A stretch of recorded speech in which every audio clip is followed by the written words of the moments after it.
তুমি যদি আল্লাহ ওয়ালা আল্লাহর ওলিদের সাথে হয়ে মরতে পারো, ওলিদের সিফত নিয়ে তুমি মরতে পারবে। ওলিদের সাথে দুনিয়াতে চিটা ধানের সাথে লেগে থাকলে যেমন একই বাজারে একই দোকানে একই দামে বিক্রি হয়ে যায়, কিয়ামতের দিন আমার ওলিরা জান্নাতে যাবে।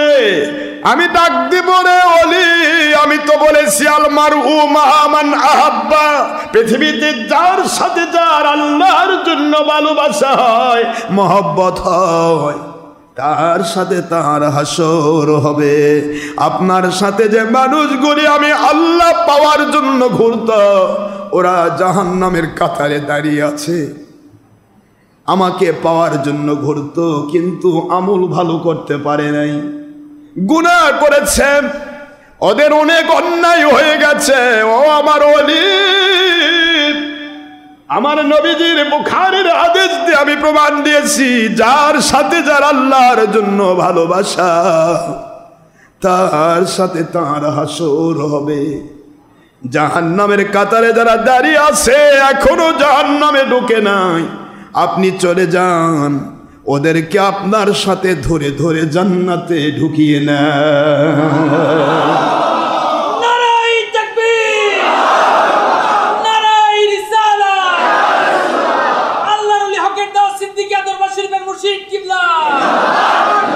এই জন্য আল্লাহ পাক রব্বুল আলামিন ওসিলাকে টার্গেট করেছেন। আবতাগু ইলাইহিল ওসিলা, সূরাতুল মায়েদা 35 নম্বর আয়াতাংশ, 5 নম্বর সূরা 6 নম্বর পারা মদিনাতুন আইন। আল্লাহ বললেন, আমি আল্লাহকে তুমি পরিপূর্ণভাবে মেনে মরতে পারবে না, সম্ভব না। একটু বাহানা তালাশ করো, একটু ওসিলা তালাশ করো।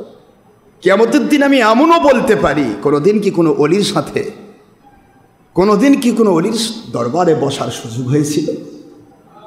এমনও বলতে পারি, কোনোদিন কি কোনো ওলির সাথে একসাথে বসার সুযোগ হয়েছিল? এটুকুও যদি তুমি বলতে পারো, আমি আল্লাহ ইচ্ছা করলে ওইটাকে ওসিলা করে আমি তোমাকে মাফ করে দিতে পারি। রহমতে ইলাহি বাহানা মিজুয়াত, আল্লাহর রহমত বাহানা তালাশ করো।